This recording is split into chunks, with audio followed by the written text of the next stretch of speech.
relationships, which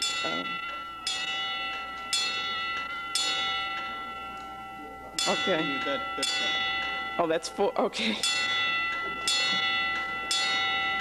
We have to understand the issues of power, as well as the uses of technology. Now, what we can do and what we must do is to redefine what technology means. We have to define these concepts for ourselves. For instance, we can define technology as the tools of Afrocentric development, put at the service of Pan-African self-determination. We have to develop an African psychology that is to look at how the minds of our children work so that we can best teach them and work with them, teach them how to think critically, how to ask questions, how to analyze. Educational and training institutions and programs can be set up immediately by us, which teach our children practical skills. And then, of course, we need economic programs so that we can have buildings in which to house these institutions, so that we can have conferences in our own major buildings that we have for that. There are so many lectures and lecture series, wonderful ones, that are given throughout this city. I don't know how it is for you who come from other cities. But we don't have our own buildings in which those lectures take place. And there are enough of us to get together and have a building. Okay? One of the things that we can all do in terms of education is that we can immediately begin organizing after-school programs. Organizing schools is something that we need to do. That takes more time, takes more resources. After-school programs can build towards those, and we can do them immediately, right now. When people leave this room, all you have to do is to get together with maybe 3 or 4 other people who share your commitments and have children. Get those children together, and you begin developing a program. That's what we did, and we've had a program now, it's going into its 3rd year. And I would simply like it to be a model for others, so that other people can see that it's very easy to do. All it takes is commitment.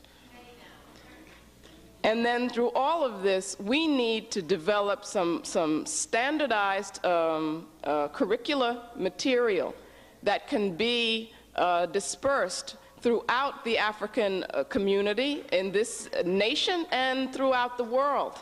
And there, again, are enough of us doing this kind of work that we can think in terms of standardizing things and getting them in record form. Finally, we need to pull these 2 aspects together, the practical and the spiritual, the esoteric and the exoteric. Both are extremely important.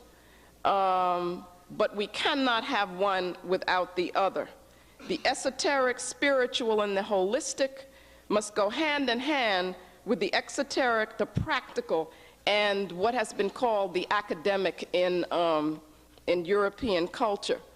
For us, the base will always have to be the sacred, will always have to be the spiritual, because it is from there that we get meaning, and that we get our commitments to, and our values. And it is from there that we get our direction. So this is something that I think we can both learn from African civilization, and that we can just use and begin to build. Thank you very much.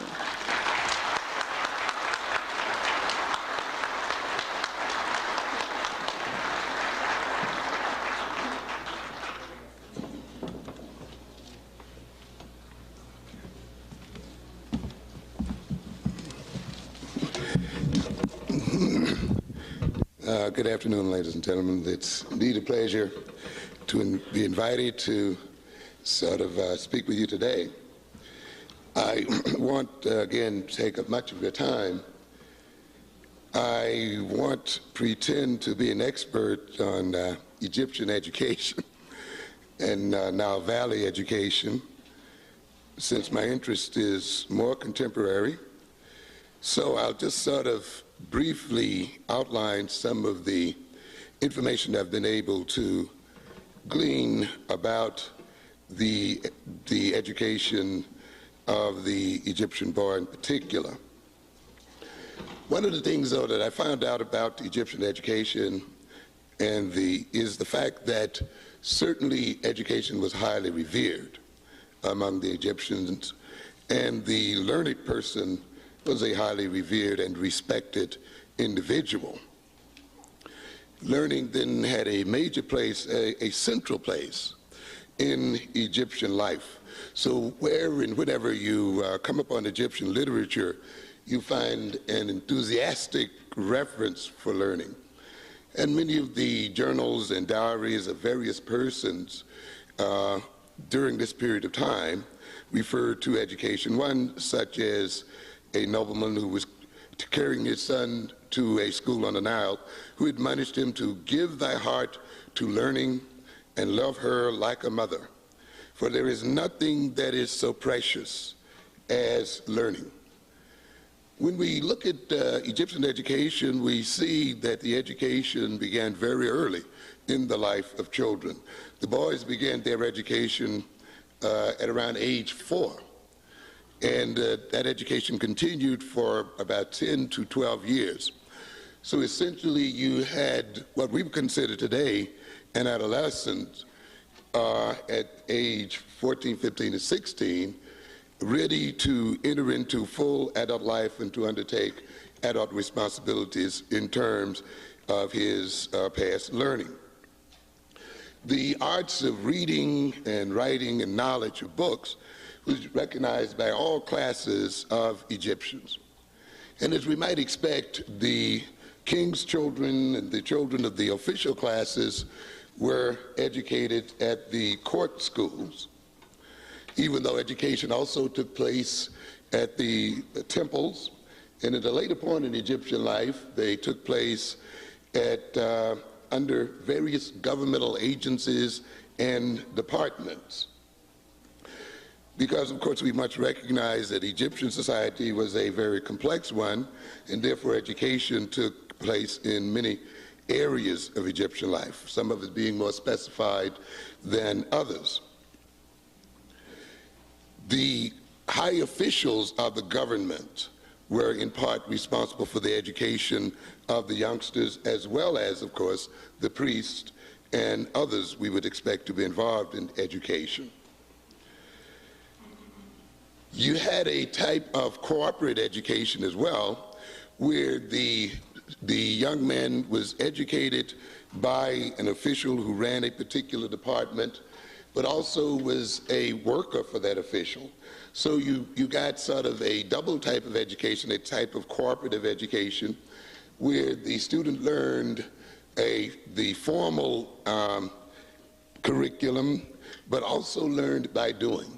It was involved in the practical workings of the system and of the department under which he was being educated. The education also took place under what we call the schoolmaster. And this education was very strict and severe. In fact, it's a type of education that many of us have come to repudiate to a certain degree, because corporal punishment was not forbidden and was used quite liberally. The student sat at the master's feet, and the schoolmaster had what we call today virtually absolute power and authority when dealing with the student. The student began school very early in the morning and worked until noonday or for long hours. The penalty for not paying attention, the penalties for being lazy were quite severe. And you can, in looking at some of the proverbs, you can recognize that many of these schoolmasters did not hesitate to execute discipline. One of the standard statements was, "A boy's ears are in his backside, and he listens or obeys when he is beaten." But of course, another major part of the disciplining of the boy was not merely that of corporal punishment, but that of what we call admonishments, proverbs, where the student was constantly admonished with proverbs and sayings to, of course, do his best, to strive for excellence. And so in the review of various schools' materials, you will see those materials filled with proverb after proverb, warning after warning, and other kinds of statements seeking to motivate the student highly to achieve perfection.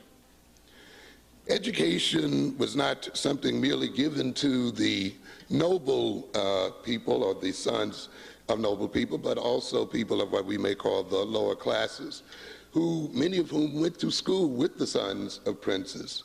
So there was a mixing of classes, particularly in the school for scribes.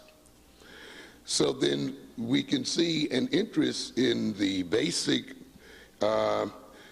elements of education, reading, writing, and so forth, going down not only in terms of the noble classes, but in terms of the working classes themselves. In terms of what was learned, we pretty much see in general outline that what was learned during the educational period of the Egyptian boy was pretty much what's being learned today: reading, writing, and arithmetic to a good extent. A great deal of emphasis was put on the learning of the hieroglyphics, and a great deal of emphasis was put on copying materials, copying from books, and of course copying the proverbs and saying of elders and revered ancients. A good deal of emphasis was put on, of course, words and vocabulary. The attitudes of the boys were stimulated as well, particularly in terms of being industrious and active. Much of the material that the student copied was material from his own schoolmaster, and much of that material was material that was written into form of advice, in forms of rebukes and exhortations to work toward excellence and to work with all their might. There was a very high reverence for words among the Egyptians, and of course the student was taught to revere words. In fact, the words were often referred to as divine words. The words were seen as the invention of the god Thoth, who was very much the patron god of writing, period. This revering of the word, of course, we see present in African cultures after Egypt, right on down to the present day. I was sort of impressed to see reference made to the word in Mantu, as I believe it was John who talked about the word and its importance to African culture and society.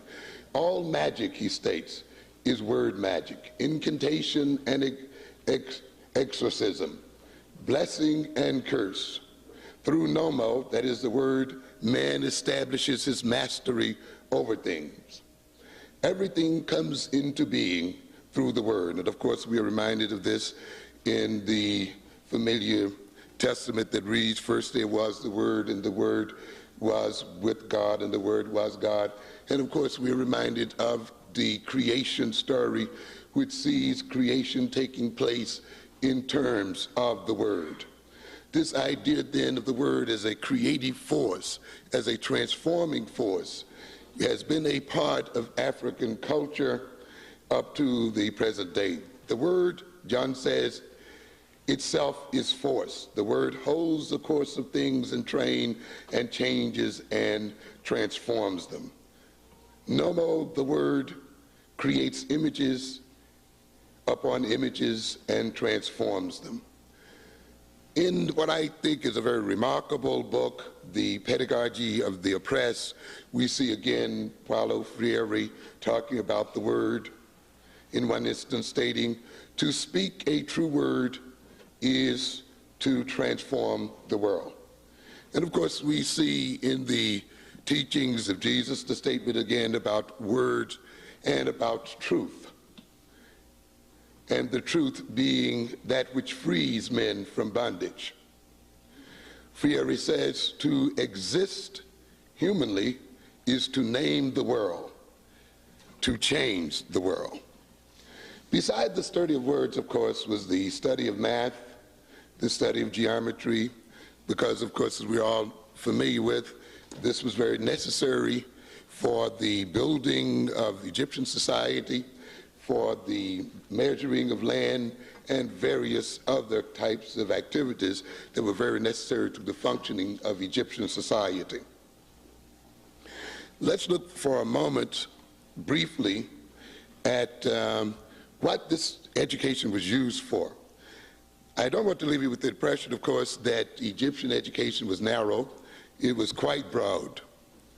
That education included even gymnastics, and of course the teaching of ethics, and Professor Richards has alluded to the fact that the idea of spirit, the idea of ethics and conducts is at the very center of African education, and we see that at the very center of Egyptian education.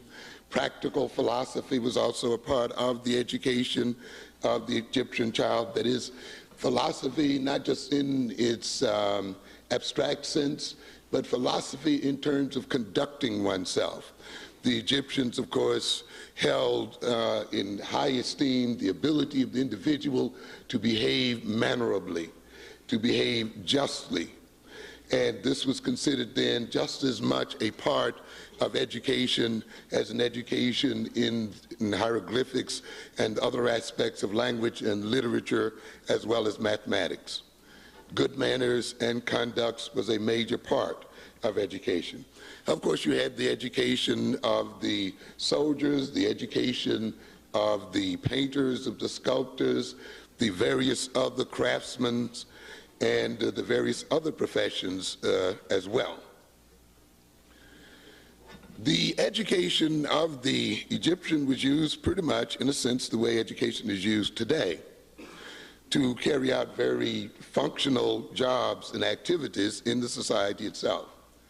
Of course, the kings and nobles and the elite classes owned very large tracts of land, and they had chronic need for scribes, for people who could mathematically register their crops, who could perform the necessary mental, academic, and other kinds of work to see that the harvest and other activities were performed efficiently. The priesthood class was also a class of very large landowners and required large numbers of scribes and other scholars as well. Scribes to keep the accounts of things going on in the temple, to copy the religious texts, of course, because now, of course, it amazes me today when I look at how we use copiers, and you begin to think, how is it that people made it without these things we call copiers today? And you recognize that there had to be an awful lot of writing and copying in order for knowledge to be disseminated. So consequently, of course, the work for the scribes was plentiful in the copying of texts and, of course, writing for people, translating for people, in keeping the registers of religious offerings to the gods, for drafting inscriptions on the temples which were to be painted. So a great deal was to be accomplished by education. And of course, in terms of sculpting, in terms of painting, in terms of building, architecture, engineering, and all of the things we admired the Egyptian society for had to be, of course, supported by an educational system. The education of the scribe was, of course, highly valued, probably above all others, or at least equal to many other levels and forms of education. It had some very practical aspects to it. Some of the practical aspects, of course, are the kind of aspects we see today. To become a scribe was to move into a whole new class, was to gain immense status, was also to move into an area of employment in which there was little or no unemployment. It was a chance to be employed by the kings and queens and nobles and whatever other groups were responsible for the functioning of the society as a whole. It gave a man a chance perhaps to lead the armies, to become a diplomat, an ambassador, to be a special envoy of the king, maybe to be a major potentate within the king's court. It meant that he was highly respected by others and carried a great deal of authority. So you can see why many Egyptians, both so-called lower class as well as higher class, aspired to getting their sons to follow this profession.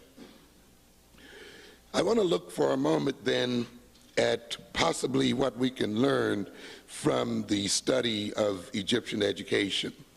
As we already have seen, there are some parallels in Egyptian education with education as it's carried out today, and there are some things about Egyptian education which we need to revive.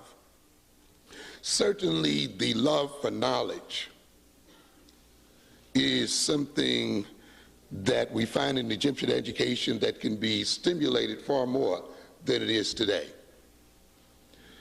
I'm constantly surprised, sometimes in my classes, when I become ecstatic about learning, and how sometimes my students are looking at me as if I'm freaking out. And in fact, about 2 or 3 weeks ago, the New York Times had an article that related concentration to euphoria. And the idea being that learning at times can be a euphoric experience. In fact, I've often compared it to a climactic experience, something which has somewhat of a sexual nature about it. You see this kind of ecstasy in learning in children very early in life. Because, ladies and gentlemen, ultimately the human being adjusts to his or her culture through learning. The brain itself is a learning machine. It comes to the world not organized like that of an animal and not pre-wired like that of instinctual beings, but it comes made programmable so that it can aid in the adaptation of the human being to various environments and various cultures and various situations. It is an instrument, the brain is, that is designed to, after it gets certain information, to coordinate that information and to perform creative acts on that information, and therefore influence its environment and adapt the environment to its own needs. Generally then, what we have, we can say then that learning, of course, obviously is a necessary human activity. And generally those necessary human activities, those activities that are necessary for sustaining the life and the survival of human beings are often attended with pleasure in their functioning. You could imagine what would happen to us if sex was painful. So in the service of life, sex is indeed a very pleasurable activity. In the service of survival, then, learning too should be indeed an ecstatic and pleasurable activity. And we see that in children as they dot and dash through the environment early in life, and they are so curious, and they are exploring and investigating, and they are startled and awed by the various things that the environment have to offer. And it is somewhat pathetic, though, to see as they move into their later years of childhood they begin to associate learning with anxiety, with fear. And later on, you can see them even beginning to wear dumbness and stupidness as a badge of honor. When they gain status from their peers by demonstrating their ignorance. So you know then, for learning to be unpleasurable, there must have been at some point during the life of the human being when it was twisted and distorted by misguided adults and others who influence the child. Hopefully then we can resurrect this love of learning among ourselves. The love of words, which was, as I stated, very high among the Egyptians, I certainly hope would be restored to us today as Africans. As we said earlier, first there was the Word, and the Word was God, the Word was with God, and we see God creating the world in terms of the Word and the image and the symbol. We are in this building today, and we must know that the first act of the creation of this building was the bringing forth of an image in somebody's mind, a thought, an idea, followed again by a whole set of words and negotiations, and again by a whole set of figures and symbols on paper. And then it was out of this use of words and symbols that we have this organized structure that we're in today. No buildings that we see are the result of random activity. They are the result of the use of the word and of imaging. And for a people to build and construct and to transform the world and to transform the society, for a people to transform themselves, they must have the word. One of the major problems with the African today is that he has no control of the word. We are complaining today about the fact that the word has been put into the hands of another people. And those words being put into the hands of another people have been used to destroy our self-image, our self-confidence, have been used to destroy our mind, have been used as vehicle in which to introject the inferiority complex into our very personalities today. We will not gain control of ourselves nor control of the world until we gain control of the word and the control of the image. The word is divine, the word is magic, and we will not be able to perform that magic until the word becomes ours again. One of the major functions of the black professional is to gain control of the word and to gain control of definition. One of the things that I've noted as being one of the constants that has remained with us since we've dealt with the European, no matter how many changes we've gone through, no matter what you say about integrated living and all of this other stuff we call progress today, is that the European has not relinquished his control of the word and has not relinquished his control of information. The control of information is the first step that one must achieve when one wants to brainwash another and wants to create the mind of another. The words that a parent says to a child helps to create the personality of that child.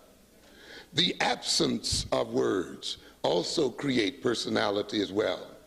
And consequently, when we talk about education today, both with this presence of words and this negative words and with this absence of positive words, we see then in this control of words, the control of the African mind. Of course, the other thing we can note in terms of Egyptian education is the emphasis on discipline. Maybe we would have some problems with corporal punishment as a form of discipline. However, the idea that there must exist some discipline is one that we must endorse. When I go to schools, the first thing I'm struck with as I visit schools, particularly in the city of New York, is the absence of discipline, is a sense of disorder and a sense of chaos. Even when I enter into the classroom of teachers, I still get this sense. We as Africans will have to study the relationship between discipline and learning. I think we've been put into a major trick. It's interesting to note that the Europeans literally beat their children into the middle class. And then once they beat them into the middle class and created a tradition around them, corporal punishment became unlawful. And now it is scientific to approach them in various other ways. However, we as a people must recognize that in terms of our own development, we do not occupy the exact historical situation, economic and social situation of the European. And consequently, their methods for disciplining their children may not be appropriate to the methods we may need to use in order to move our own people forward. We must not be then deceived by these people who choose to ignore their history and to present now their methods of disciplining their children as being scientific, as being the latest in psychological research and discovery. We must recognize them for what they are. They represent a historical process of a people now who have gone through an evolutionary phase in the educating of their children to the point now where other methods of disciplining and control may be used. Therefore, we have to look at the disciplining of our children in terms of the reality of the African in the world today, and in terms of what we are trying to achieve. Professor Richardson mentioned apprenticeship, which we see, of course, plenty of in the Egyptian educational system. And coincidentally, for the last couple of days, I've also been thinking along those lines of the need for more of us as professionals to take under our wings protégés and others and to see to their training and development, because we cannot leave the whole of the training of our scholars, of our intellectuals, and of other people and of others to the European. Obviously, as Dr. Clark has indicated, the European is not going to move us toward liberation education. In European education, in Egyptian education, we see a reverence for history. We, of course, have mentioned a reverence for ethics and for spirit. This is very, very, very important. I think this is one of the key things that will distinguish an Afrocentric education from that of a Eurocentric education. That is the including into the education of a spiritual component, of an ethical component. As I've said on many occasions, the educated individual today is the most dangerous individual on earth. Educated human beings today, ladies and gentlemen, are twisted and distorted, and they represent the greatest danger to life on earth. How do I say that? When this world ends, and if it ends, it will not be brought to an end by muggers, by rapists, by robbers, by dropouts. It will be brought to an end by PhDs. It will be brought to an end by people who have clipped lawns and little lovely kids and two-car garages. It will be brought to an end by the pillars of society, who go to church, who vote, who are concerned with the Board of Education, but who will also go to work and design bombs and design all kinds of offensive and defensive weapons, doctors who will design germ warfare, botanists who will design biological warfare to destroy crops, psychologists who will design methods of destroying people's minds and so forth, sociologists who will determine how you can destroy a society and its values, So the thing that we must recognize that education in a Eurocentric society is an education for war. And every discipline is a part of that war effort. Every discipline is a part of its scheme to dominate other people. The African American student is often deceived by this type of thing. They're deceived into thinking that the education they're receiving is non-political, which is the most political thing of all. All disciplines are related in some way to politics, and all disciplines are in some way related to maintaining the dominance of Eurocentric society. The Eurocentric society is one that is based on death and domination. And those people who are educated in it are educated to bring death and domination upon other people.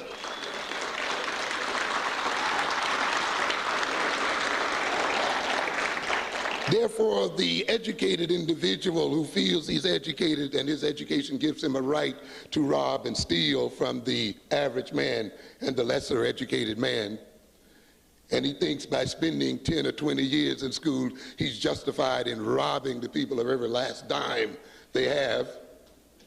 And so therefore you can see even our medical doctors and so forth often then have in them still that germ of rape and robbery that is a part of Eurocentric education. The education is very subtle. I told my class the other day, wouldn't it really be so different if you came to this class out of a desire to learn, just out of the pure desire to learn, and that we didn't relate to each other as student and teacher, but as people sharing knowledge and information. And that I don't have to take the role of an authority over you. And that I don't have to motivate your education through fear, so that you do what you are asked to do because you're afraid of getting an F, or because you want to get an A, or because you want to be great one day, or because you want status and all of these other things.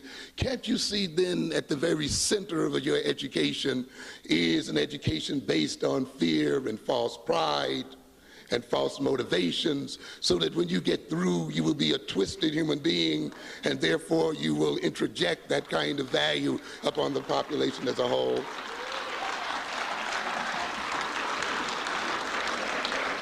So this is why we have the paradox of the educated European not becoming civilized, but more uncivilized, and how ultimately knowledge will become the source of man's destruction.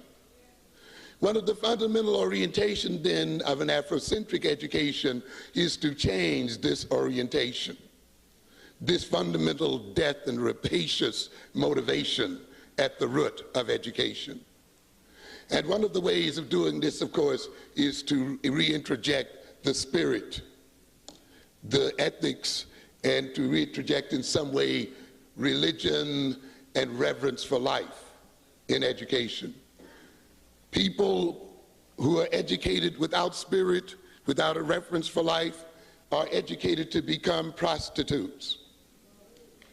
They then will sell their services to the highest bidders, regardless of how what they will do will be used. And so we have the stupid situation that we are faced with today, of where by offering a physicist a corner house and a two-car garage and a full professorship, he will make a bomb that will destroy himself, his children and grandchildren, and the whole of the world. When we are blown up one day, we would recognize the superiority of those societies we've been trained to look down upon today. So consequently then, the African education is one that must be fundamentally redirected. Let's look again then at some of the differences, and I will wrap it up shortly. I don't think we gain a great deal if we are narrow in looking at African education and Egyptian education. if we assume that all we have to do is just reimpose it upon ourselves, because we have to face a reality. We do live in a different historical time and a different political, social, contextual time, and that, of course, has to be considered when we look at education. We have to recognize that the Egyptian was educated within a nation, within an empire. And of course, it means then that even when the Egyptian was educated in a very practical sense of saying, okay, you get educated this way and you will become a scribe and you will become respected by men and so forth and so on, you will make big money and this and so forth. You have to recognize that we can't quite motivate our own children in this light. You see, the most practical motivation in education is this: go to school so you can get a job. Go to school so you can be employed and gain status and so forth. But you must recognize, when you own your own nation, this is compatible with advancing the interests of that nation.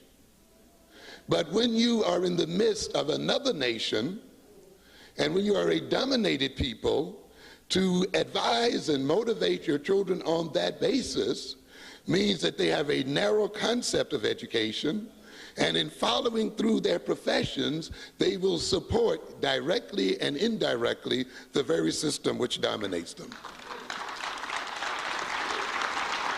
So we have to recognize, ladies and gentlemen, that it is not enough just to educate our children in reading, writing, and arithmetic.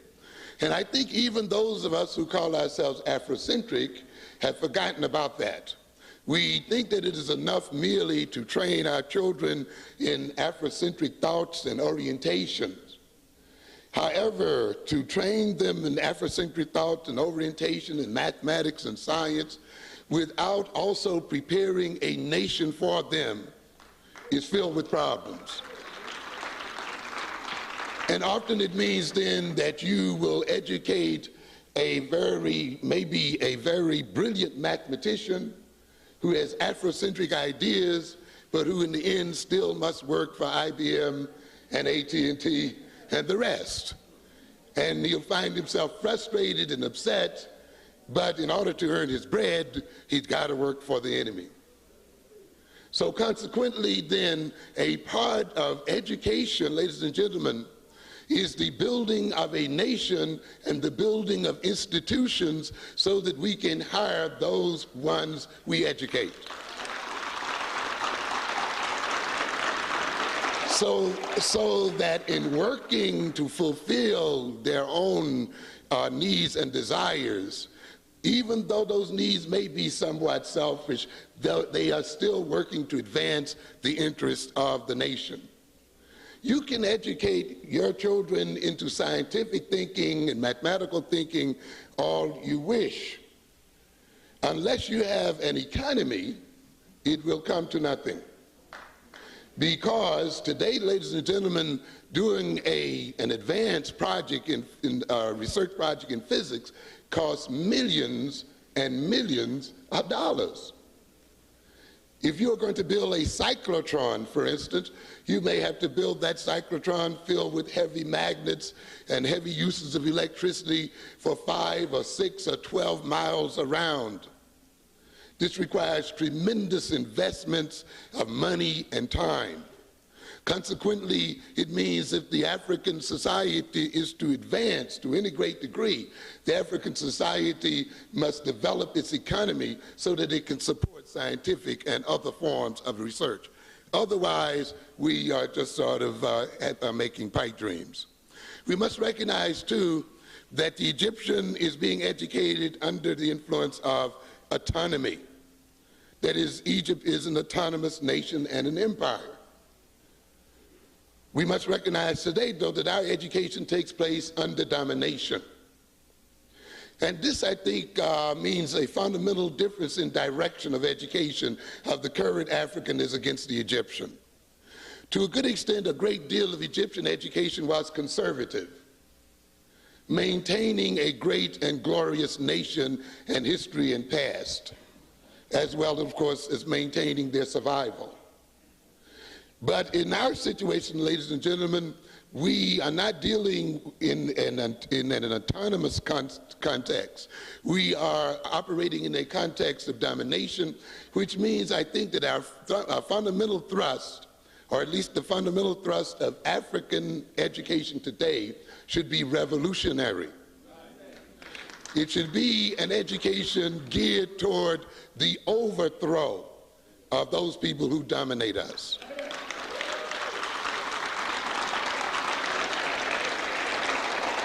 While it will contain certain conservative elements, and it will seek to conserve those things in African history and in the African experience that are dear to us and that are important to us and that are at the very center of our personality and culture. And while it must also rebuild a culture, it must rebuild a tradition and build new traditions as well. The ultimate thing then is that our education has to be one that doesn't just close our mind into tradition, but one that opens our minds up, builds in a flexibility so that we can deal with the wily and clever enemies that we have before us today. So consequently then, the education of the African American is one that must be very closely tied to African tradition, but also to the current African reality and to the African future that we wish to make. We must recognize too that African education today has to be to a large part therapeutic. The African mind has been made ill by its experience with the European. It is sick, and it is near the point of madness, and it has to be restored. The African mind today, and I'm speaking of the world over, to a great extent is a mind still dominated by the servant mentality. We don't have time to go into the ramifications of that mentality, except that it is a mentality that is designed to maintain us in servitude and designed not to ensure our survival in the future. One of the things that you must recognize very clearly is that in order for oppression to work as it does today, we have to literally be robbed of our brain and of the use of our brain power. One of the major things that we have to be robbed of is our ability to think, and to think critically. I hold that ability above almost all the others. In fact, to create almost a sacrilege, I hold it as high as the knowledge of Afrocentric history. Because to me, a people who have a free mind and a critical mind will, by their very use of logic, come to know the value of being Afrocentric. We don't want our people to learn to be Afrocentric by the way of jingoisms and by the way of tight traditions.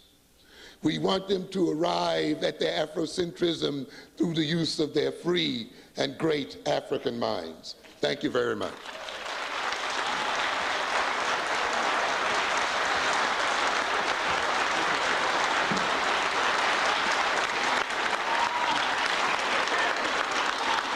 Thank you very much. Thank you. Thank you very much.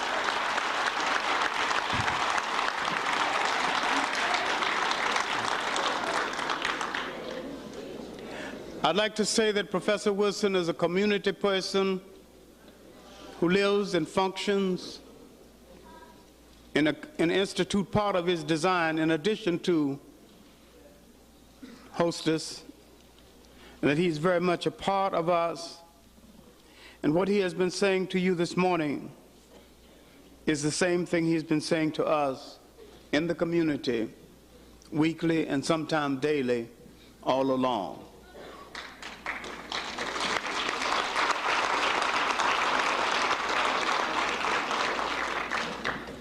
I want to deal very briefly with what Professor Richard said, then Professor Wilson. Then we're going to go to questions, and we're not going to have that much time. Then we will vacate for the next panel. Professor Richard dealt principally with custom and culture and attitudes that grow out of custom and culture. And what we have lost in the Western world, we have lost the means of custom and culture. And let me show you what I mean. Now, we maintain through memory so much that was African in us. And I had to go to Africa to understand this. There was a custom in the South after a death that the family, someone comes from the community, and the ladies help to take everything out of the house and clean the house. That custom was consistent, even to the point where there was a stale old joke when someone comes into a house that's in disarray. They said, why don't somebody die in this house so the community can come and clean it up? All right, now, when I went to Africa,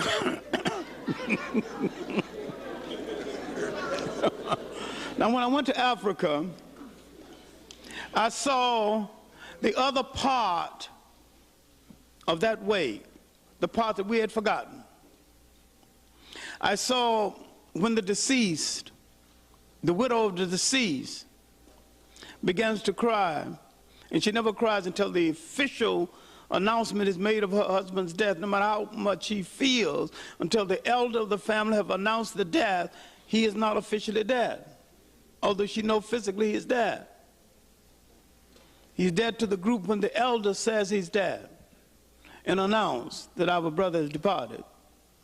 And every time she wept, women of her age group came around her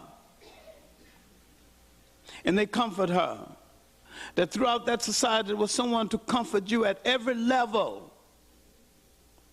And when we danced out, and I say we because I got into the dance, out the life of the deceased, everybody there had to dance out his relationship to the deceased.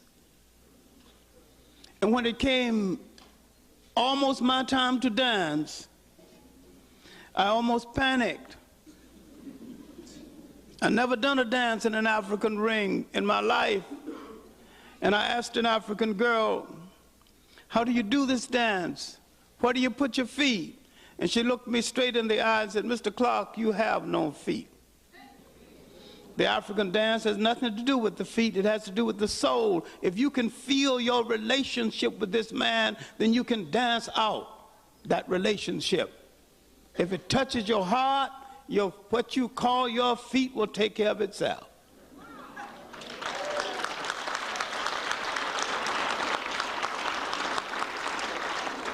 Once I could understand how I related to the deceased, the morning meetings we had, he was a bus driver, how he always brought his son to the morning meetings to hear me speak English, didn't know that my English is less than perfect.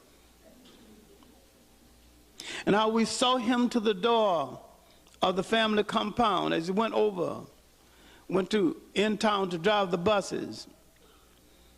And how we read the evening papers and the morning papers together and discussed the affairs of the world. Once I knew and felt my relationship to the deceased, I got in the dance ring and did something well I'd never done in my life. I danced exceptionally well.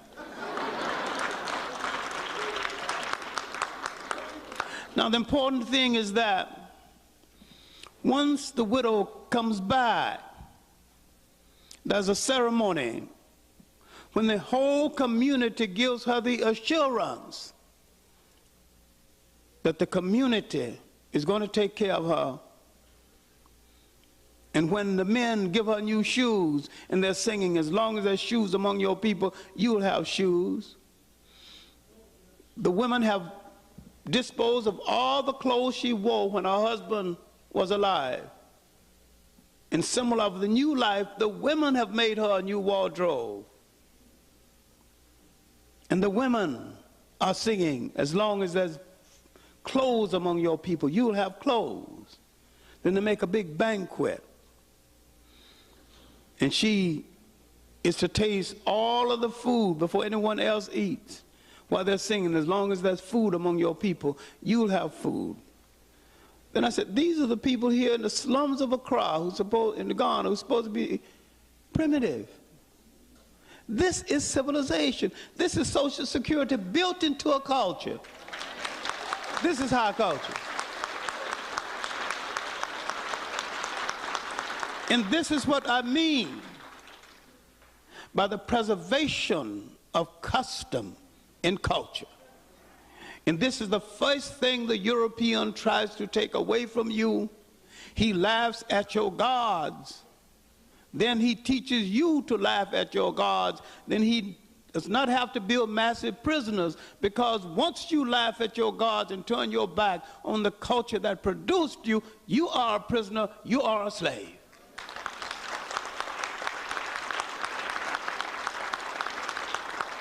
So education must be an education for restorations.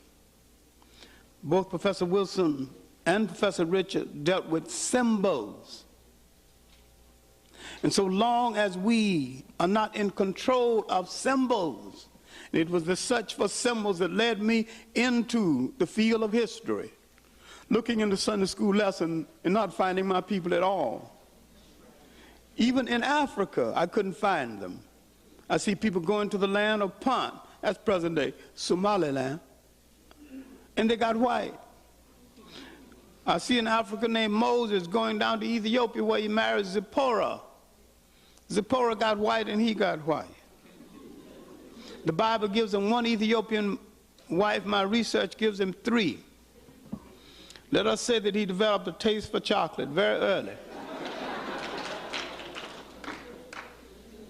But once you understand the nature of symbols and what it's supposed to do with your mind, once you begin to deal with the education and the restoration of images of yourself, then you're on your way. Then you will have to deal with the prevailing symbol. You will have to get rid of the blonde, blue-eyed Jesus in your churches. Until you do that, you will not give the Father the proper respect. And you will not know what we were doing at different parts, at different times in our history. Now, if you look at the time span of the color purple and look at the true history of black people, we were doing a whole lot of things. We were moving out of the South. We were resettling the whole march from Kansas. And once the Kansas River overflowed and Kansas got too bad, they marched out of Kansas and someone walked into Oklahoma. It was a period of Pap Singleton and his group. It was a period of early Pan-Africanism. We're doing a whole lot of things other than, and there may have been someone engaged in incest, but remember, throughout our total history, incest has been an act punishable by death.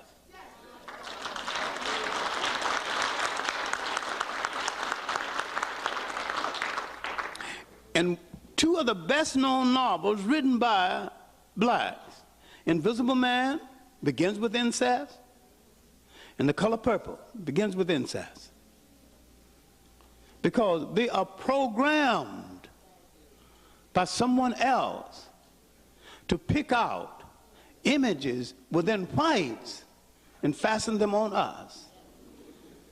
Until you would deal with images and symbols, you won't deal with yourself.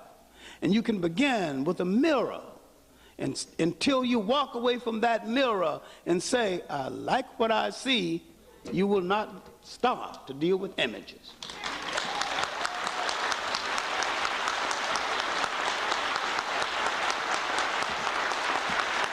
Professor Jeffries has an announcement. Then we'll go into the questions.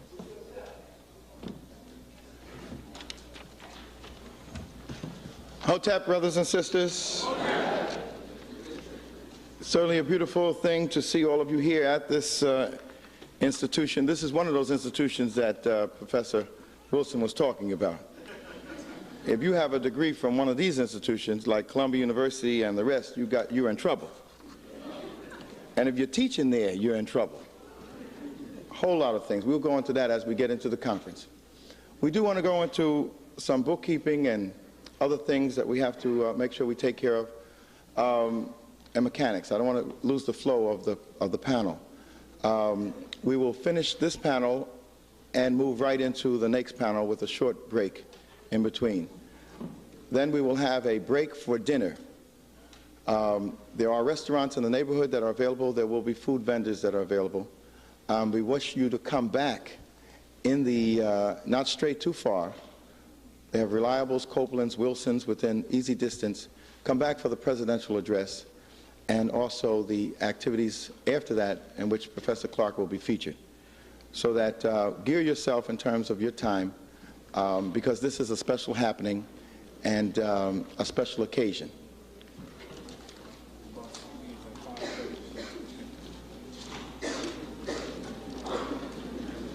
Yeah. Okay.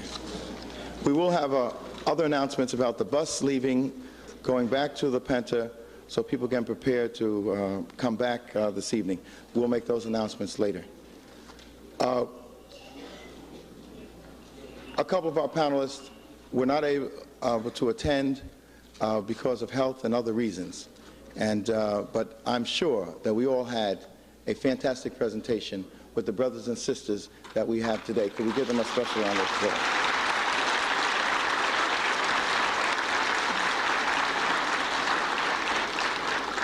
We've described the question and answer period as the African community response. So we expect to hear from you. John. I don't have to repeat Dr. Ben's instructions about a question supposed to be a question and not a dissertation. Someone down there will have to recognize the hands for me because in this glare,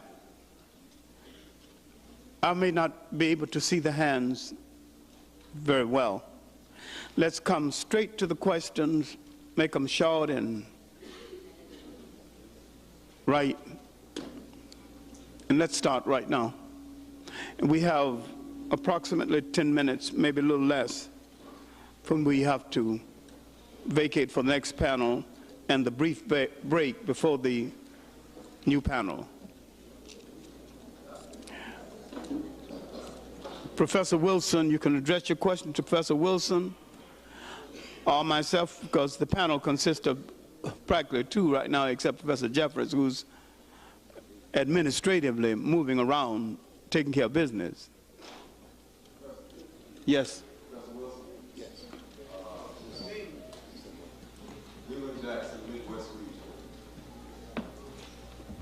You and Dr. Clark, in fact, the entire panel dealt with symbols, and you particularly dealt with the child in reference to symbols. I want to ask you a question in reference to current trends or the type of programming that children are seeing and also reading. Comic books, what they see on television, Transformers, Voltron, Masters of the Universe. What are these symbols? Well, I won't ask what the symbols are, it's obvious what they are. But what is the effect of those symbols? Can you speak to that? Okay. Generally, we have to note that all the institutions of the society, regardless of their nature, are dedicated to one major end, and that is maintaining the dominance of the Eurocentric society. And of course, the media is one of the major institutions. So there's good reason for us to expect it to function or perform in any way different from the others. As a matter of fact, the media are a central institution for the creation of the Afrocentric personality. It is a major means, as I mentioned earlier, by which you begin to brainwash people, and that is by controlling information and the nature of information and the interpretation of that information. And so it is obvious that the information that we see in the media, whether it's cartoons, soap operas, or what have you, ultimately are going to be presented in such a way as to maintain the status quo, that is, the power relationship between our people. It becomes very interesting to note that how many a scientist today relates his scientific interest and development to the reading of comic books. Of course, I've on other occasions urged that the black community develops a science fiction, so-called a science fiction genre as a form of writing, because it is very, very important. The science fiction of today becomes the reality of tomorrow. The science fiction that stimulates the fantasies today becomes, of course, the science concrete existence, the concrete reality of tomorrow. When you look at these comic books and these other things and do not see yourself, obviously then the fantasies are not being stimulated, the imagination is not being stimulated, and in a sense, as the statement goes, what we cannot conceive, we really cannot produce, we cannot create. If we do not dream of ourselves as being masters of the universe, then that will not come as a reality to us. And these dreams begin in cartoons and fairy tales and in other materials that are fed to children. It's interesting to note when you look at cartoons, for instance, Masters of the Universe, of course the very name itself, Masters, and it suggests itself. And then there's the association of the Masters with the white skin, or the Masters with machinery, the Transformers with machinery. Hero, of course, being a white man, She-Ra being a white woman, and so forth. So you get this constant association of mastery with whiteness. You also, and even though you get an association between good and bad, generally those people who are going to master the world, whether good or bad, are whites in one way or the others. Of course, the black characters, if they're included at all, are included as secondary characters and achieve their power through the delegation of their power from their white masters.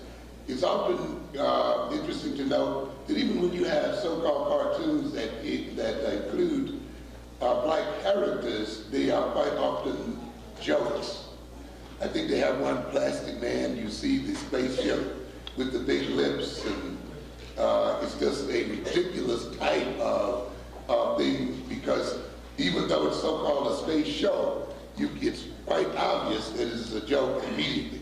Running throughout these cartoons on Saturday mornings is the theme of power. And so consequently, and of course running throughout comic books, is the theme of power.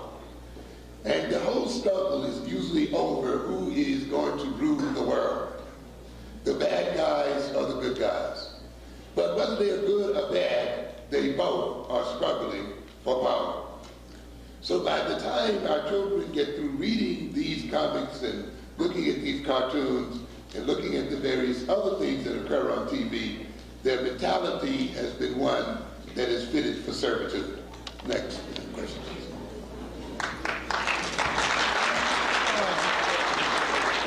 Before the next question, if you can hear me, before the next question, look at the symbol on TV. Why is the black character in different strokes a runt, and why is the one in Webster a runt? They never wish to show you full grown or full blown. And this is something else we have to fully deal with. All right, next question, please. It's about from the local region. Question directed to Honorable Wilson. You mentioned critical thinking in the commented in the presentation, and how essential it would be for us to reconstruct this African view of things and also the whole duration. Now, I know you're doing some work in the area of black therapeutic psychology, and could you please just give us some input in terms of that critical thinking into projecting something for us? Okay.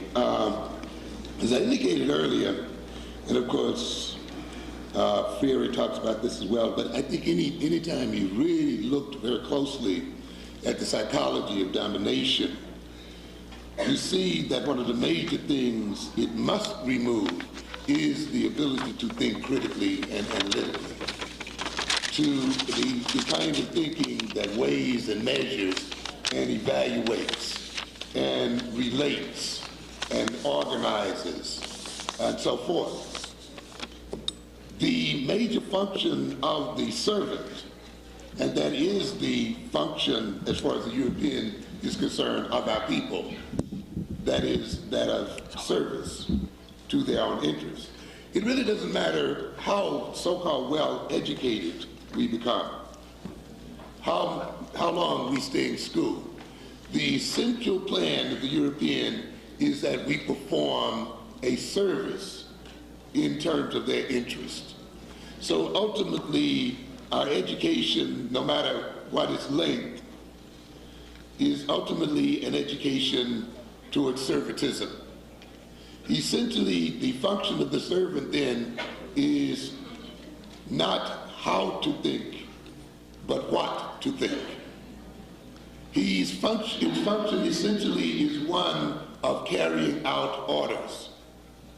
And therefore, the kind of mentality he should best develop is one that depends to a great deal upon memory and rote kinds of learning.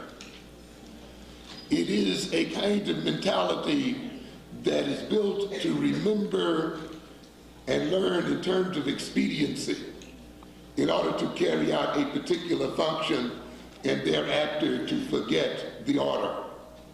And we see that often in the way many of our people learn today.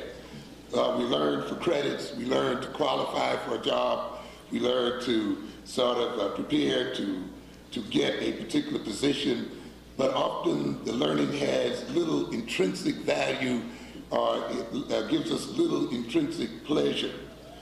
Often I have to upbraid my students about the way they even read text. Literally, they focus right on the sentence that they're reading without connecting it to the sentence they read before, and without anticipating the sentence to come, without also holding in the back of their minds the framework in which the sentence they're reading is occurring, and in a sense relating on various levels what they're reading with past, present, and future experiences and events. Essentially, the sentence is read with a kind of mentality that focuses upon the immediate present and upon carrying out the activities of the immediate present. So consequently, even the education sometimes of people who we respect as being highly educated is the education of a parrot. Literally the education of where they are repeating what they have been told to repeat, where they literally then are echoing their teachers and have come to value what they're saying merely because their teachers have told them that it is valuable. In order for us to be transformed as a people, to be made into a subordinate group of people, the first thing that has to be removed from us is our capacity to think critically, which involves asking questions, which involves what we call in psychology reality testing, that is checking what is being stated against reality, evaluating it, looking at its logical consequences and conclusions. You must be put in a state of mind where you accept what is said on the basis of authority, on the basis of the authority of the speaker. So then the paternalistic relationship, which adheres in colonialistic organization, the paternalistic relationship that was present on the plantation, the paternalistic relationship that is present today in the world is a relationship that creates the white man as the authority, as the arbiter of truth, as the source of knowledge, and consequently then it reduces our ability to critically look at what he has to say. We accept what he has to say on his authority without thought, and we act upon it, and of course we act upon it in his interest. The world in no way, and this includes not only the black world, but also the white world, in no way could be the way it is if even 20% of the people in it could think critically. It is dependent on lies and on the belief of those lies, even lies like private property. The concept of private property, which we won't go into today, but a very interesting kind of lie. The lower class, in believing the upper class, supports that upper class because they are robbed of their critical skills. I'll end it here, even though I could talk quite a bit about this. Look, thanks. I'll stop here. Our time is about running out. We're going to take 2 more questions, and we are obliged to stop. I would like to talk all evening, the same as you, and I would like to listen too. Yes, ma'am.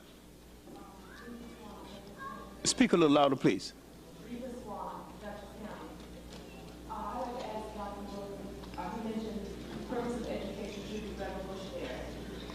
I'm wondering, revolutionary what?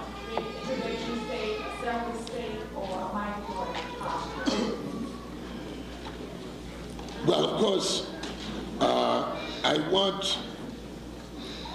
want you to write a prescription for the revolution, okay? Of course, because one part about revolution is that revolution and the goal of revolution should be something, as Ferry says too, that is derived from dialogue, from the people dialoguing with each other, from an analysis of reality, an analysis of our situation, and then working that through.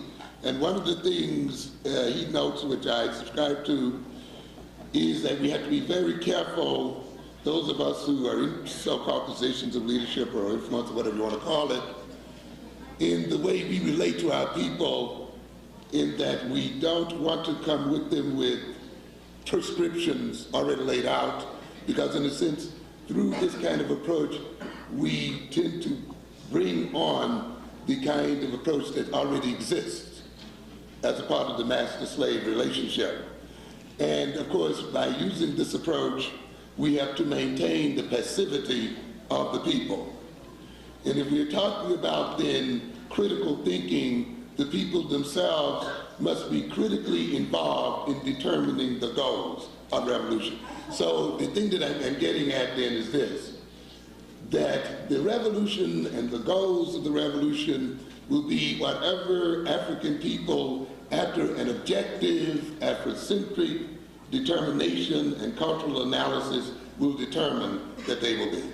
But realistically, that can take decades. So I'm a mother, I have a child. What do I teach my child right now in terms of this goal?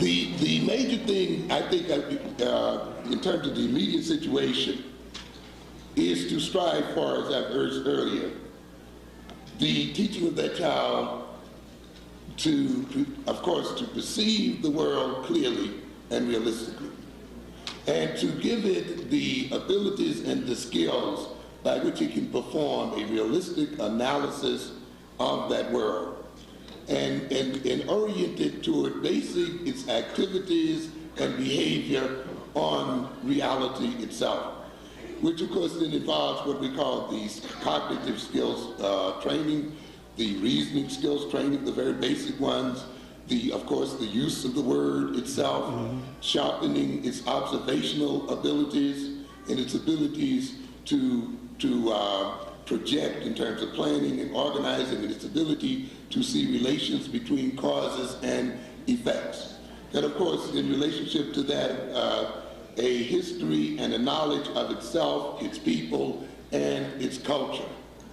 And I think with this basic arming of the child, it will then, of course, arrive at the kinds of behaviors and knowledge that will secure its survival and its coping in the current world today. I'd like to say that because we misunderstand the word revolution, we even think the American Revolution was a revolution, and it was not. We think the French Revolution was a revolution, and it was not. We've got to first understand what a revolution means. It means complete change. And we cannot have a revolution imitating other people. The Africans, when in charge of their own destiny, had many revolutions. He sat down and realized that certain aspects of the society had grown obsolete and had to be changed. And he intelligently changed it, and he changed most of them without drawing a drop of blood. The European has never been as peaceful and as intelligent enough to make great social changes without declaring war on other people. We cannot have revolution imitating the European because he is not revolutionary.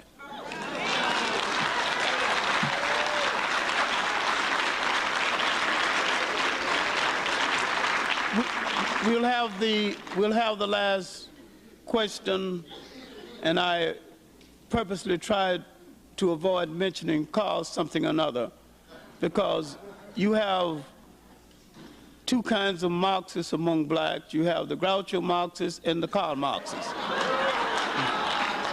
And I'm always running into the Grouchos, and I'm trying to avoid that today. We'll take the last question, please. Yes, sir.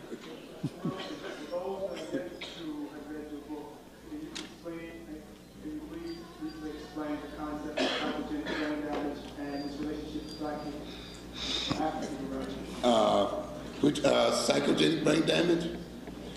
Yes, the simple idea is that you can accomplish through the use of the word, as we mentioned, through conditioning, through oppression and the other kinds of things we are very familiar with as people, the same results in creating a mental state and behavior as you would through the deliberate physical destruction of the brain itself.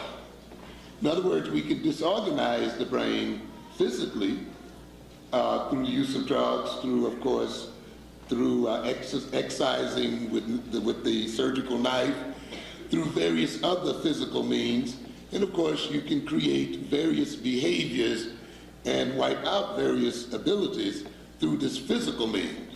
What we're indicating and what must be made clear is that the same kinds of things you accomplish through physical means can be accomplished through psychological means as well. For instance, you can control intractable pain, or you can control some forms, at least it has been tried anyway, to control some forms of schizophrenia and schizophrenic behavior and other forms of behavior by performing what we call lobotomy, that is the cutting off of the frontal lobes from the other part of the brain.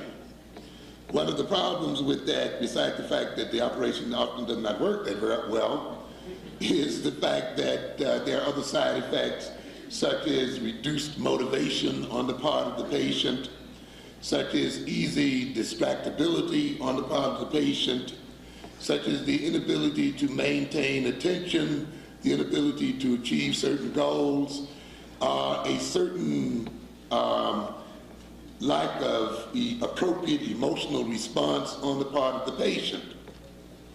It's also interesting to note that the frontal lobes are that aspect of the brain that uses the word, that uses images to organize the rest of the brain and to actually program the body to achieve certain goals.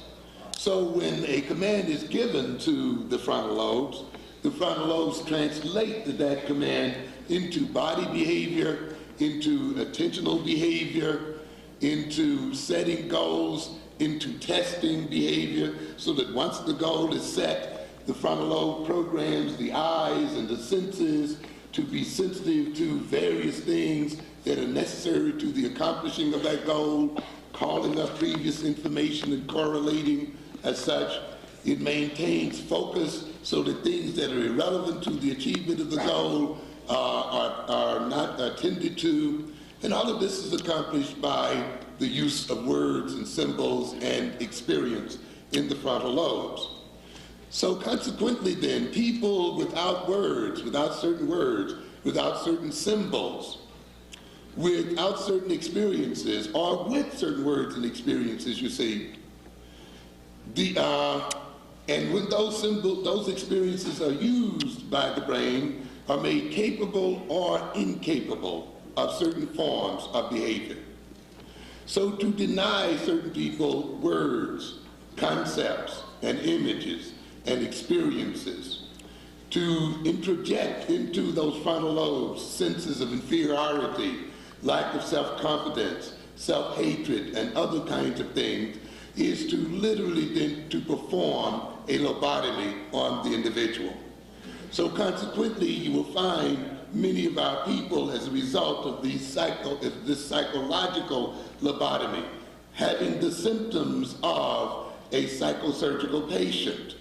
The inability to maintain goals and senses of direction, the inability to determine what is relevant from the irrelevant, the inability to correlate necessary information to achievement of a goal, the inability to completely program the body and behavior in line with the goal, the inability to check against reality the behavior and see if it is behavior that is accomplishing the end sought by the person.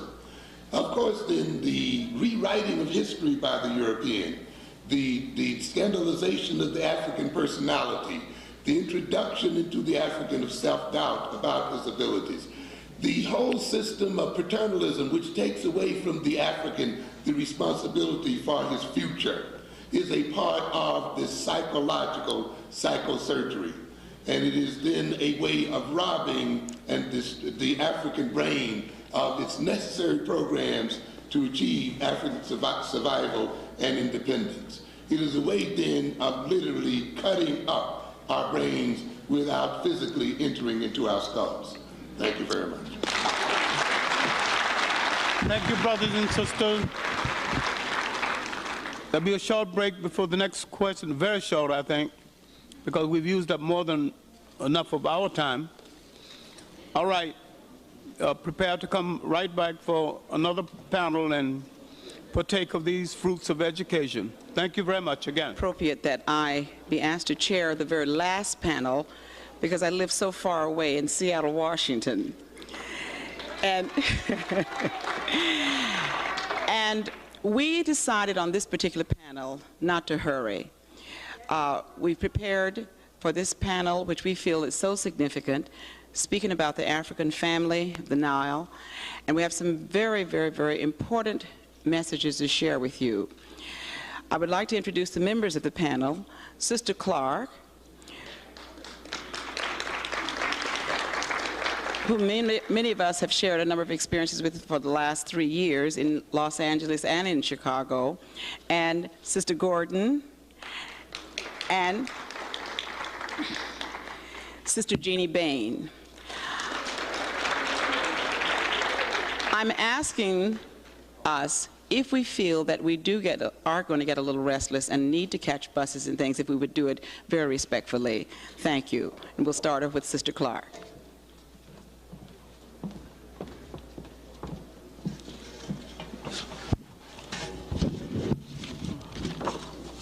Hotep. Sister Mims and members of the panel, brothers and sisters, I'd like to talk with you on the traditional African family as foundation of the African worldview and African development. And the purpose of this paper will be, one, describe how the traditional African family functioned as foundation of our ancestors' worldview and of African development. And second, the theological or ontological authority by which the African family was formed and developed.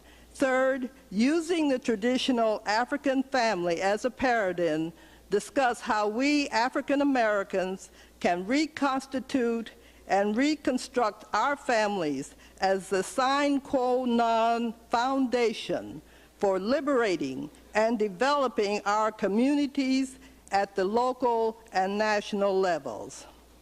When we speak of the African family, we are talking about essential characteristics of a social unit which nurtured and sustained its members as a unified group. The traditional extended kinship family included intergenerational family units, parents, grand and great-grandparents, and their children and children's children. The next larger family unit consisted of several extended families called clans. These clans claimed a common ancestor. Thus, the clans provided historical continuity and a strong sense of identity for all family members. Several clans formed a nation, and when several nations came together, they formed kingdoms or empires depending on the circumstances. Another essential characteristic of the extended family was the practice of self-reliance, which enabled each family to be self-sufficient. This was evidenced by the fact that each family was responsible for producing its basic needs, food, housing, clothing, from the land. A family acquired products and services which it lacked through the medium of trade and exchange. Networking of families in the production and distribution of goods and services enabled families to exert powerful influence in the economic, social, and political life of the nation. Thus, in periods of national crisis, a self-evident, commonplace expression reminded the nation's leaders, quote, that the ruin of a nation begins in its homes. On the other hand, when all was well and peace and prosperity covered the land, the converse expression was applicable. The strength of a nation begins in its homes.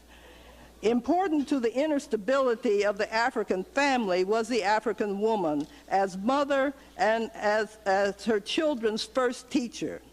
She was an equal economic partner to her husband in that she helped provide food for her family, nurtured the family through preparing its meals. She was solicitous of the physical and emotional needs of her husband and children, and she was attentive to their health care. The traditional African family was matrifocal, that is, the wife and mother was the central focus of the family. Just as the African mother was responsible for teaching right, ethical, and moral behavior to her children, the African mother was the main link between two families.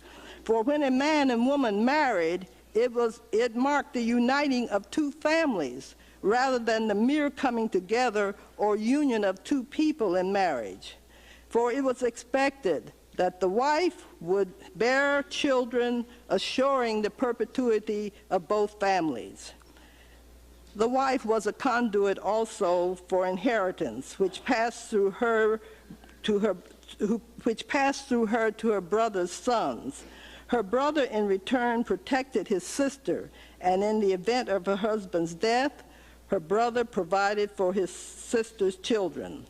The brother protected his sister from abuse unless she committed adultery or some other horrible infraction of the society's rules. An African man could not abuse his wife. As we have seen, the African woman was held in high esteem. She was independent, could come and go without asking anyone's permission, because the African woman safeguarded her independence by exercising her unerring sense of personal responsibility for her actions. It is quite apparent that the inherent organizational structure and function of the African family made the family the nation's most valued human resource and institution. In addition, undergirding the family and strengthening the family's unity was the practice of circumcision and excision. Upon reaching puberty, boys and girls were grouped separately in training camps away from their villages, where they underwent rigorous training and tests in preparation for ritual initiation, marking the death of their childhood. Those young people who passed these tests were resurrected, as it were, into their communities as men and women ready to enter into their new cycle as responsible adults, ready to assume their future responsibilities of marriage and parenting. Nothing was left to chance during the several months of rigorous training. In the case of the young girls, they were taught how to perform household chores, gardening skills, and especially how to prepare nutritious meals for their future husbands and children. They were taught how to respond to their husbands' physical and emotional needs, how to enhance their own feminine charms and graces as a means of heightening their self-image, which fosters self-confidence in a woman, especially when the knowledge of wifing is being transmitted by women who have been there. Instructions were given on when and where to make love, have sexual intercourse, what positions were permissible and which were not sanctioned by tradition. Boys were taught basic survival skills befitting a man. Here too, boys' self-image and manliness was assured through trial by ordeal, testing their skills in calculations, hunting, learning their duties to their future wives and children as protectors and supporters, providers. They learned how to defend their communities and or nations when necessary. The young people's rebirth was celebrated by the community, symbolizing that these young adults were released from their childhood cycle of depending on their biological parents for nurturing. They were reborn as productive children of the community, ready to help shape the destinies of their communities and nations.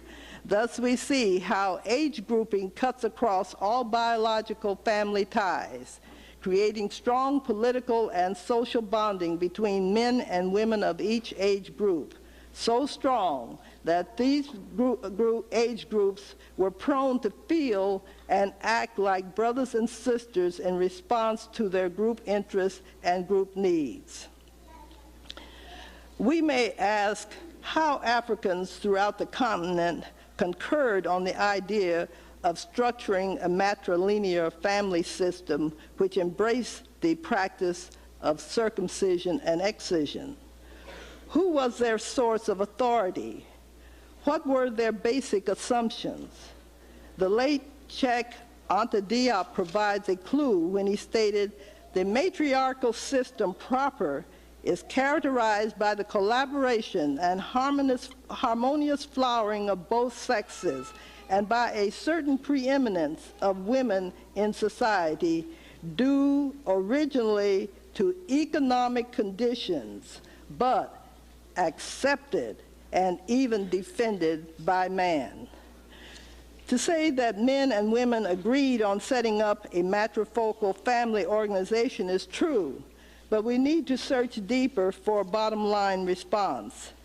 Diop states that our Egyptian ancestors started with the concrete material conditions of their environment and then moved back in time to abstract an ontological or theological basis of authority for sanctions governing man's relationship to God and behavioral relationships between people and the relationship of man to nature. Diop says further that because the requirements of agricultural life, concepts such as matriarchy and totemism, the most perfect social organization, and monotheistic religion were born. He says further in describing the nature of monotheism, circumcision resulted from monotheism.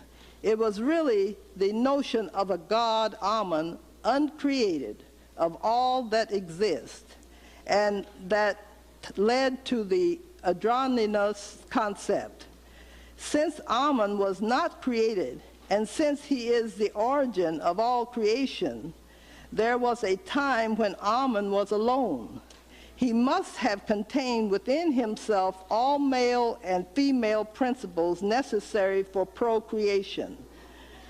Belief in this hermaphroditic ontology would produce circumcision and excision in the black world, end of quote. So we see it was no accident that our forebears built our societal constructs on family relationships wherein the complementary equality between man and woman was acknowledged to be inherent in the very nature of creation and creativity. Hence, equality of man and woman was created by God or ordained by God, Amun. There is only one creator God, Amun. Amun is both male and female. Therefore, circumcision of the male prepuce, excision of the female clitoris is sanctioned by our ancestors' perception of the androgynous nature of the one and only creator God. Using the human family as microcosm, the Egyptians intuited that Amun-Ra created a celestial family of gods and goddesses, both male and female, and endowed each with her respective characteristics and functions in nature. The function of the gods and goddesses have been described in great detail by scribes in Egyptian mythology. We know that this ontological basis for legitimizing the structure of the African family spread throughout all black Africa, starting with the material requirements of the natural environment, and as Diop contends, one could go on to explain all the traits of the Negro soul and civilization by using the material conditions of the Nile Valley as a point of departure. The belief that God Amun-Ra is both male and female translates into word, or the principle of creativity. There was a void, and then God spoke, and creation process began. Africans such as the Dogons of West Africa never relinquished their perception of God as a androgynous being. On this basis, there can be no plant life, no biological life, or material phenomenon without a union of male-female essences. Even energies which are not seen by the naked eye, such as electricity, require the harmonious flow of negative electrons with positive protons. When we plug a lamp for light or an iron for heating, a male plug has to be hooked into a female socket. In the Judeo-Christian tradition, by contrast, God is perceived as male only, giving rise in part to the patriarchal family structure. This view of a creator deity gives rise to irreconcilable dichotomies. it has taken the rise of speculative scientific skepticism in Western culture to resolve the dichotomy which characterizes Western myopic vision. East is east, and west is west, and there the twain shall meet. While Egyptians used word to identify the beginning creation, they posited an all-encompassing universal ethical religious principle which celebrates man's ascendancy to civilization and self-awareness. This principle, Mayat, means truth, righteousness, and justice. Truth, righteousness, and justice were with God, Amun, before anything was created. Mayat was in place before creation. The Egyptian tradition does not lend itself to an Adam and Eve myth, because in Egyptian mythology, our African forebears posited the concept of Mayat with full knowledge of plant reproduction, animal and human sexuality. Mayat appeals to our spiritual nature by requiring us to respect our sacrosanct and divine urge to recreate our own images generation after generation until the end of time. Mayat is an all-encompassing principle of governance upon which our Egyptian ancestors predicated all of their institutions, economic, social, political, with family as the primary institution. In the instruction of Ta-Hotep, as translated in the Hosea, we are told, strive for excellence in all you do, so that no fault can be found in your character. For Mayat, the way of truth, justice, and righteousness is great. Its value is lasting, and it has remained unequaled and unchanged since the time of its creator. Although wickedness may gain wealth, wrongdoing has never brought its wares to a safe port. In the end, it is Mayat, the way of truth, justice, and righteousness that endures and enables the upright to say, it is the legacy of my father and mother.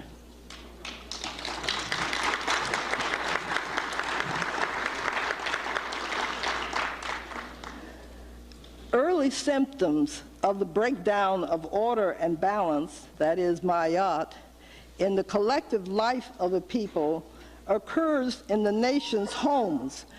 When Egypt underwent a severe social crisis in the first intermediary period, Impur complained, as recorded in the Hosea, "Lo, what the ancestors foretold has come to pass. The land is full of bandits and evildoers, and the plowman goes to plow with his shield. Lo, the land turns like a potter's wheel. The robbers have become rich, and the honorable person a thief. The foreigners from without have come to Egypt, and the Egyptian of yesterday cannot be found anywhere. The great and small say, I wish I were dead. And little children say, he should not have caused me to live. And the unrestrained say, if I knew where God is, I would serve him." Today, following close on the heels of white America, the African-American family is in just such a crisis as described in the book of Impur. Our men and women are becoming strangers to each other. Too many of our children are begetting children without any prior knowledge or understanding of the responsibilities incumbent upon them in homemaking and parenting. They are further hampered by the fact that neither the boy nor girl have finished high school or acquired marketable skills. The generational pattern of children raising themselves in the street give us pause, for our future is dimmed by our increasing numbers of youth who are dispirited and frustrated with no hope. However, it is in times of crisis that we have our greatest opportunity to turn our conditions around. When people despair to the point where they cry out in anguish, "If I knew where God is, I would serve him." In all of our beginnings, whether in West Africa, Central, South, or East Africa, our ancestors examined and used the material conditions of their environment as a basis for building institutions beginning with the family. To rescue and reconstruct our African American family demands of us return to our African work ethic, namely, organize our human resources in such a manner that we work consciously for ourselves as an African community.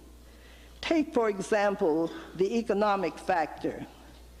If immigrants can come here from Europe, Middle East, and Asia, set up businesses in our neighborhoods, and profits out of our neighborhoods to invest in their communities, why can we not keep the profits in our neighborhoods by supporting businesses owned by individual African entrepreneurs and businesses owned by our people collectively in the form of cooperatives?